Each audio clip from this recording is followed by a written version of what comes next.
تو خانہ کعبہ مقدس ترین مقام، اس میں بھی مقدس ترین مقام مقام ابراہیم اور حجر اسود، اور حتیم کے پاس سے قبر جناب حاجرہ اور قبر جناب اسماعیل کے پاس سے گزرتے ہوئے ظہور ہوگا. یعنی امام غائب نہیں ہے بھائی، امام غیبت میں ہے، پردے میں ہے، پردے میں بھی نہیں ہے، آنکھوں پہ پردہ پڑا ہوا ہے. اللہ امام نے پردہ تھوڑی فرمایا نا. اللہ اکبر. دیکھیں دنیا کو حیرت ہے، دنیا کہتی ہے جی آپ کا 12واں امام نظر نہیں آتا، ہمیں بڑی حیرت ہے. تھوڑا سا موضوع سے ہٹو، نہیں بڑی قیمتی بات ہے. آپ کا 12واں نظر نہیں آتا، یہ بڑی حیرت ہے. کیسے نظر نہیں آتا؟ میں نے کہا بھائی اپنی اپنی حیرت ہے، اپنی اپنی نالج ہے. جس کو جس بات کا پتہ نہیں ہوتا وہ اس پہ حیران ہوتا ہے. آپ کہہ رہے ہیں 12واں نظر نہیں آتا، آپ کو حیرت ہے. میں یہ حیران ہوں کہ باقی 11 نظر کیسے آتے تھے. سائنس کا فارمولا ہے کہ روشنی جب جسم پہ پڑ کر پلٹ کر آنکھوں سے ٹکراتی، یعنی آبجیکٹ سے ٹکرا کر آنکھوں سے ٹکرائے تو بندہ نظر آتا ہے. بالکل. روشنی اگر ٹکرا کے وہیں رہ جائے، جذب ہو جائے تو وہ بندہ نظر نہیں آئے گا، آبجیکٹ نظر نہیں آئے گا. ایسا ہی ہے، بالکل ایسی ہے. مجھے بتائیے روشنی جب نور سے ٹکرائے گی تو وہ سایہ یا آبجیکٹ کو منتقل تو نہیں کر سکتی. اب مثال یہ نور اور وہ نور الگ الگ باتیں ہیں نعوذ باللہ، لیکن قرآن میں مچھر کی بھی مثال ہے بالکل، جس سے کچھ سمجھ میں آتا ہو. تو روشنی سے روشنی، نور سے نور ٹکرا رہا تھا ظاہری طور پہ، پھر بھی 11 نظر آ رہے تھے. یہ اس کی قدرت کاملہ کا کمال ہے یا 12ویں کو چھپا دینا کمال ہے؟ سوچئے ہماری آنکھوں میں وہ طاقت نہیں ہے. ان 40 اہل نظر کو وہ نظر آئیں گے. ان 40 کے اعلان بیعت کے بعد جو لوگ وہاں سب سے پہلے پہنچیں گے وہ 40 کو ملا کر ہو جائیں گے 313. اور ان 313 میں 50 انتہائی پاک باز، راست گو اور صالح خواتین ہوں گی. 50 لشکر امام میں 50 خواتین ہیں، یعنی 313 میں سے 50 تو خواتین. 50 خواتین ہیں. اب آپ اندازہ کر لیجئے کہ کس لیول کے اوپر ہمیں عورتوں کو بھی ٹرین کرنے کی ضرورت ہے. امام کے لشکر میں ہیں وہ. توجہ کی بات بالکل. تو یہ ہے حدیث خراسان کا آخری حد تک مفہوم کہ اس طرح لشکر جمع ہوگا.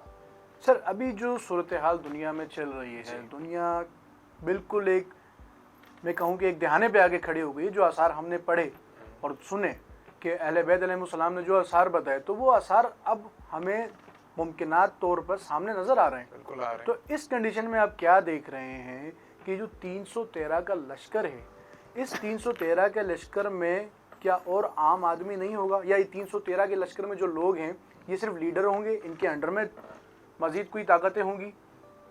دیکھیں سب سے پہلی بات تو یہ ہے کہ 313 کے جو لشکر وہاں پہنچے گا تو یقینی طور پر ان میں کچھ خصوصیات ہوں گی جو یہ دیگر دنیا سے، دیگر انسانیت سے ممتاز ہے. بالکل.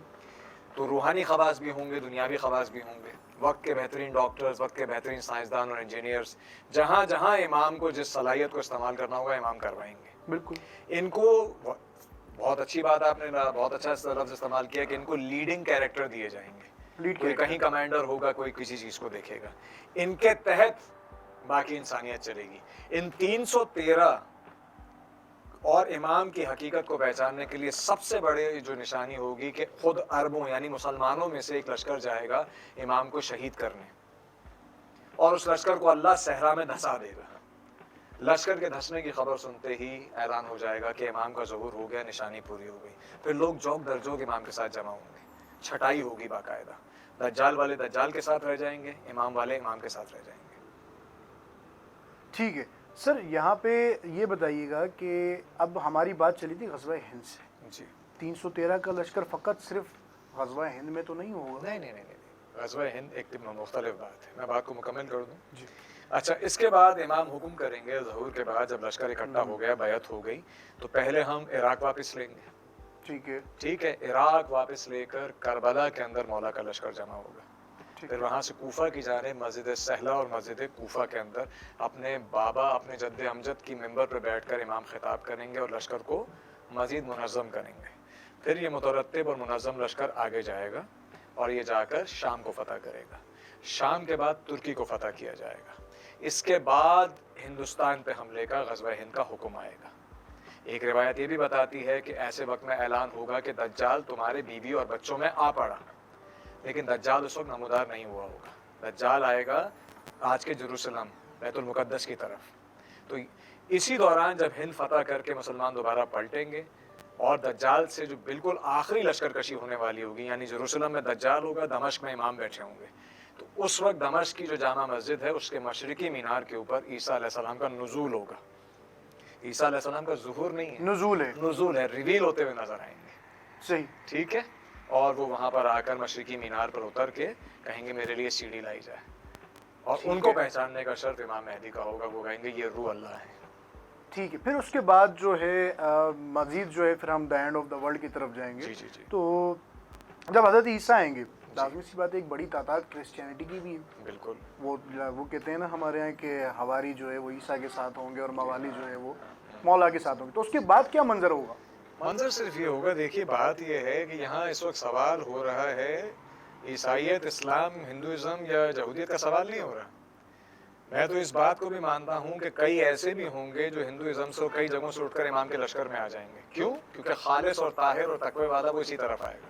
توجہ دیجیے گا اس بات پہ۔ ٹھیک ہے، اور بہت سے ایسے لوگ ہوں گے جن میں تقوی اور پرہیزگاری ہوگی، وہ جناب عیسیٰ کو بھی جھٹلا دیں گے جیسے پہلے جھٹلایا گیا تھا۔ لشکر بنے گا طہارت اور غیر طاہر کے اوپر، ناپاک ترین دجال کے پاس جائیں گے اور پاک ترین امام کے پاس آ جائیں گے۔ مطلب نیک اور بد نیک اور دو بد۔ کیٹیگریز۔ دیکھیں آج تو یہ چوائس ہے نا، ہم نہیں کہہ سکتے یہ جو کنفیوژن ہے یار آپ کس کے ساتھ کھڑے ہو۔ ایک مثال کی بات ہے، ارے بھائی آپ کس کے ساتھ کھڑے ہیں، کس کو فالو کرتے ہیں؟ امام اور اللہ کی حجت کے آنے کے بعد سب سے بڑا ایڈوانٹیج ہمیں یہ ہوگا، فائدہ یہ ہوگا کہ یہ واضح ہو جائے گا کون حق ہے کون باطل ہے۔ ٹھیک ہے سر، اس کے بعد پھر یاجوج ماجوج کا تذکرہ ہمارے پاس بالکل ہے۔ تو وہ سلسلہ کہاں سے شروع ہوگا؟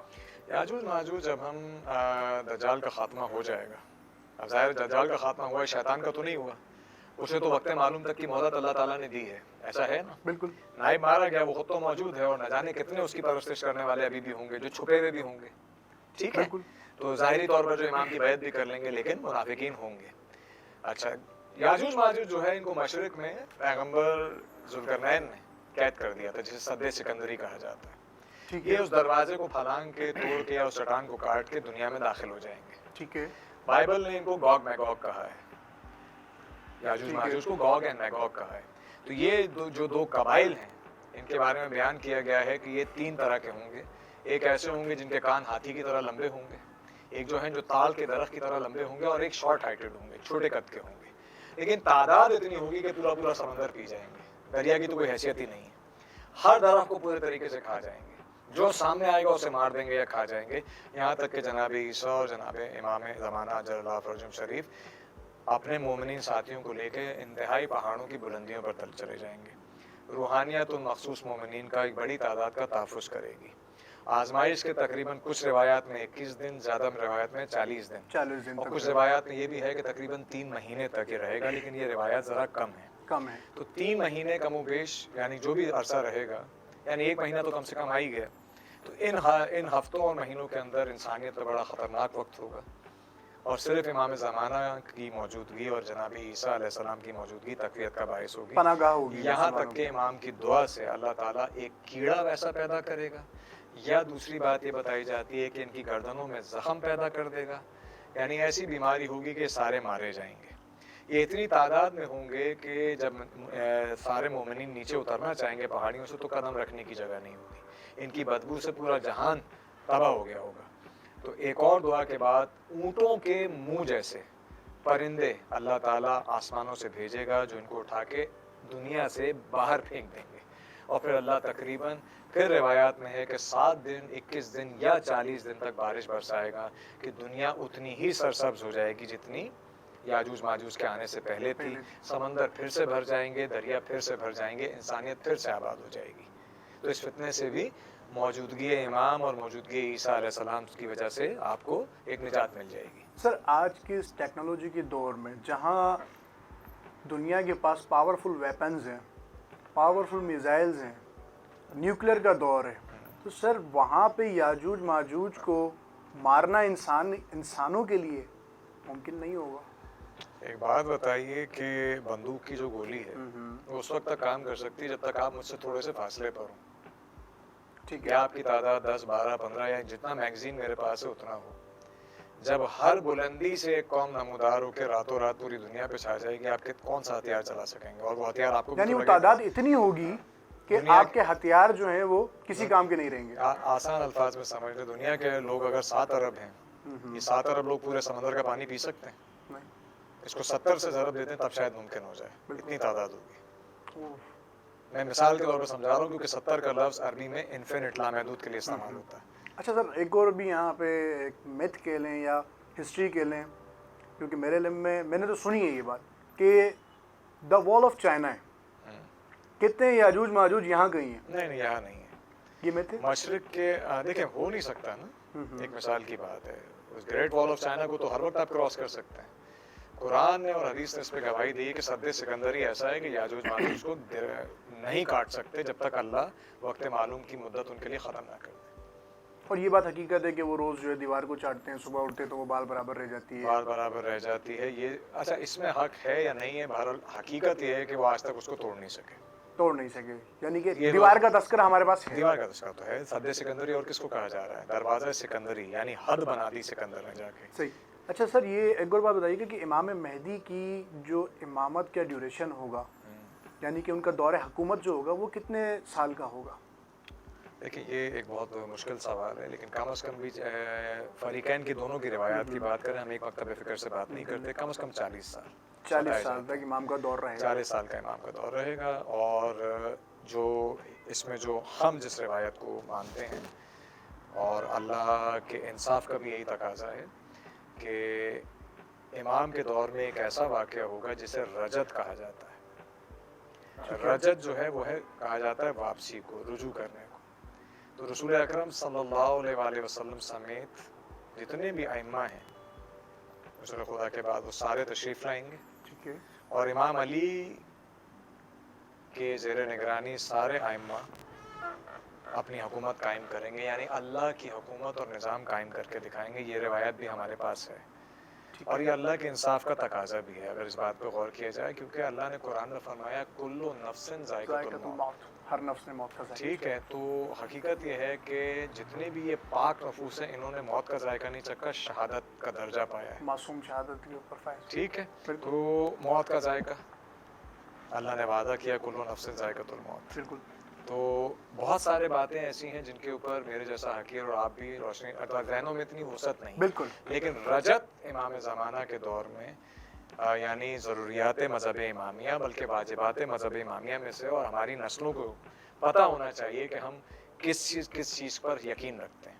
سر یہ جو 40 یعنی کہ آپ جو بتا رہے ہیں کہ 10 سے 40 سال کا ڈیوریشن ہو، 40 سال اسی کے اندر یعنی کہ دجال نے بھی آنا ہے؟ نہیں، وہ الگ 40 سال کا جو حکومت کا ڈیوریشن ہے، اس میں غالب امکان یہ ہے کہ دجال کے بعد 40 سال، یعنی 40 سال اتنی بابرکت حکومت ہوگی کہ ایک انار پورا خاندان کھائے گا.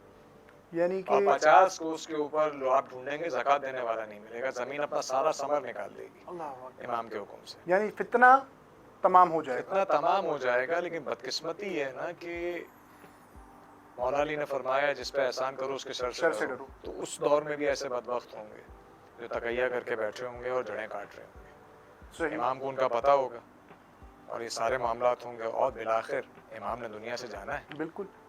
سر یہ دنیا تو فانی ہے، اور پھر ہمیں ایک جگہ بلکہ ہمیں قرآن میں یہ ملتا ہے کہ حضرت اسرافیل سور پھونکیں گے. جی. تو وہ 40 سال کے بعد. بالکل 40 سال کے بعد. پہلے روایت بتاتی ہے کہ امام زمانہ دنیا سے رخصت فرمائیں گے. ٹھیک ہے. ان کے وصال کے بعد جناب عیسیٰ، کیونکہ حجت کی نماز جنازہ حجت ہی پڑھا سکتا ہے، بالکل، تو جناب عیسیٰ ان کی نماز جنازہ پڑھائیں گے. پھر جناب عیسیٰ دنیا سے تشریف لے جائیں گے. دنیا دونوں حجتوں سے خالی ہو گئی. بالکل. ٹھیک ہے، اور اسی دوران اللہ تعالیٰ بڑی تیزی سے مومنین کو دنیا سے اٹھاتا جائے گا. بالکل. کیونکہ کسی مومن کے لیے قیامت نہیں ہے. اب دنیا میں صرف اور صرف وہ بدبخت رہ جائیں گے جو شیطان پرست ہیں. ٹھیک ہے، کھل کر 3 دن تک وہ ایسی شیطانی حرکات انجام دیں گے جس کا تصور نہیں کیا جا سکتا. ٹھیک ہے. ان شیطانی حرکات کو کرنے کے بعد وہ شیطان کی سرکردگی میں کہیں گے کہ آؤ سب کچھ مٹ چکا، اللہ کی ان آخری نشانیوں کو بھی نعوذ باللہ مٹا دیں، یعنی بیت اللہ شریف کو مٹا دیں. ٹھیک ہے. وہ اس طرف لشکر رخ کرے گا، اور اللہ تعالیٰ اسرافیل علیہ السلام کو حکم دے گا کہ سور یعنی قیامت کا سور پھونک دیا جائے. اور اس کے پھونکتے ہی زمین اپنی جگہ چھوڑ دے گی، سورج اپنی جگہ چھوڑ دے گا، پوری کائنات کلیپس ہو جائے گی، پہاڑ اپنی جگہ چھوڑ دیں گے، ریزہ ہو جائیں گے. سمپل سی بات ہے کہ وہ تو اپنی جگہ پر ہے. جب میں کہہ رہا ہوں سورج سے لے کے کائنات، پوری دنیا پوری کائنات اپنی جگہ چھوڑ دے گی، سب کلیپس ہو جائے گا. مطلب دنیا کا اینڈ کچھ بھی نہیں بچے گا، ہو جائے گا سوائے اس کے جسے اللہ بچا لے، وہ جو آپ نے آیت پڑھی. بالکل قرآن کی ایک آیت ہے اس کے کہ جو اللہ بچا لے. اور وہ کون؟ اس کا اللہ نے ذکر فرمایا سورہ رحمان میں کہ سب کچھ فنا ہو جائے گا، باقی صرف وجہ اللہ کو ہے، اللہ کے مبارک چہرے کو ہے. صحیح. اس کے بعد جب دوسرا سور پھونکا جائے گا سب اپنے اپنی مٹی جھاڑتے ہوئے کھڑے ہو جائیں گے قبروں سے، اور جب اس کو پھونکا جائے گا اور اپنے حساب کتاب کی طرف آ جائیں گے پھر نیک اور بد کو الگ کر دیا جائے گا، اور پھر ہمارے حقیقی جو بھی آپ کے سامنے حقائق رکھ دیے جائیں گے، بد بد کے ساتھ نیک نیک کے ساتھ ہو جائے گا ججمنٹ بالکل ڈے۔ بالکل قبلہ بہت اچھی اور بہت عمدہ گفتگو آپ کے ساتھ رہی، انشاءاللہ امید کرتے ہیں پھر کسی ایپیسوڈ میں آپ کے ساتھ دوبارہ انشاءاللہ ضرور۔ دوبارہ گفتگو ہوگی کسی نئے موضوع کے ساتھ۔ ناظرین اکرام اپنے میزبان کو اجازت دیجیے، ملتے ہیں نیکسٹ ایپیسوڈ میں، اللہ حافظ۔